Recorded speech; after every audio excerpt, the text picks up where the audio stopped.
Semangat pagi investor pintar. Investasi versus spekulasi. Investasi dan spekulasi merupakan tindakan yang sangat berbeda. Saat ini di Indonesia ada 10 juta lebih investor di pasar modal Indonesia. Dari 10 juta ini, entah semuanya ini seorang investor atau sebagiannya ada seorang spekulator. Dalam buku Security Analysis karya Benjamin Graham di tahun 1934, ada 3 hal yang sangat membedakan antara tindakan investasi dan spekulasi. Investasi sendiri adalah tindakan yang melalui proses analisis secara menyeluruh.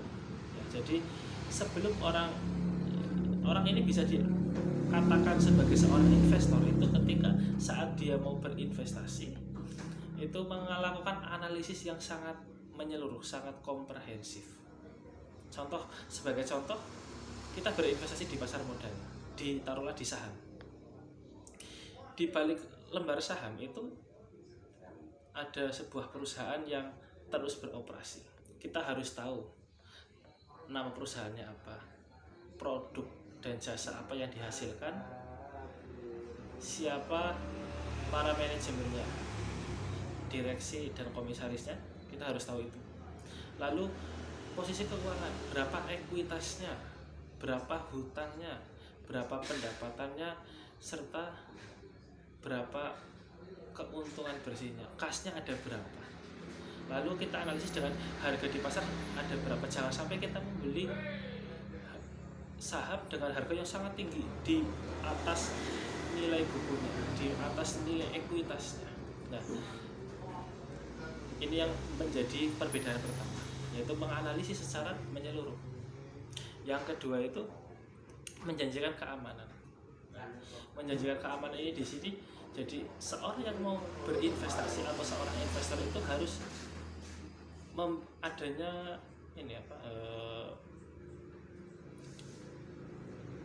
jaminan untuk keamanan dana yang disetorkan, yang diinvestasikan. Sebagai contoh tadi, kita harus tahu nilai ekuitasnya berapa. Jangan sampai kita membeli saham di atas harga nilai bukunya. Kalau kita membeli terlalu mahal, nanti ada kemungkinan saham ini akan turun sebagus apapun fundamentalnya. Namun ketika kita membeli di bawah nilai bukunya, ada kemungkinan besar ini akan terjadi kenaikan harga. Akan ada return yang sangat menggiurkan di masa depan, return yang lebih besar dibanding ketika kita sudah membeli di harga yang lebih mahal. Ini menanggung resiko yang sangat besar. Dan perbedaan yang ketiga ini adalah memberikan keuntungan yang memadai. Jadi investasi ini ada keuntungan yang dijanjikan yang melebihi setidaknya itu ya di atas inflasi gitu, dan di atas bunga bank. Itu supaya investasi kita benar-benar bertumbuh. Nah, itu tadi investasi. Dan yang selain dari 3 itu termasuk ke dalam tindakan spekulasi. Jadi teman-teman di sini saat ini menjadi seorang investor atau seorang spekulator. Sekian dari saya. Salam sukses, be smart, be smart.